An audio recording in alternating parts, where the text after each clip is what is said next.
Assalamualaikum warahmatullahi wabarakatuh. Perkenalkan, nama saya Muhammad Irfanuddin dengan NIM 023010030063. Pada kesempatan kali ini saya akan menjawab beberapa pertanyaan mengenai fikih, sifat hukum Islam, konsep dasar ibadah, serta relasi fikih dengan ilmu pengetahuan modern.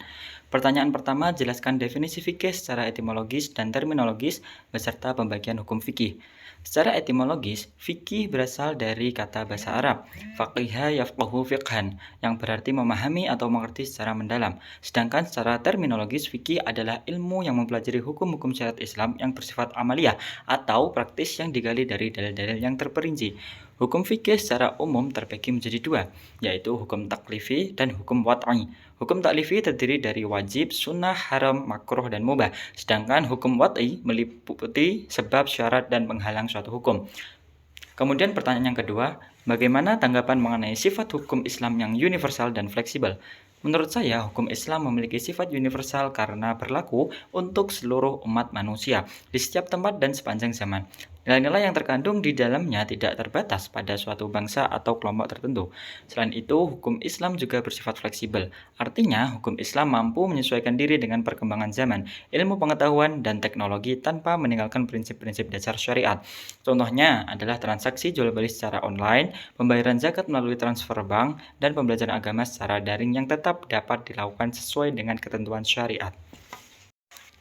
Pertanyaan ketiga, jelaskan konsep dasar ibadah dari tinjauan dogmatis, psikologis, dan sosiologis. Dari tinjauan dogmatis, ibadah merupakan bentuk penghambaan dan ketaatan manusia kepada Allah Subhanahu wa Ta'ala. Ibadah dilakukan sebagai pelaksanaan perintah Allah dan mengikuti tuntunan yang telah diajarkan dalam Al-Quran dan Sunnah. Dari tinjauan psikologis, ibadah memberikan ketenangan jiwa, mengurangi kecemasan, serta membentuk sikap sabar, disiplin, dan pengendalian diri.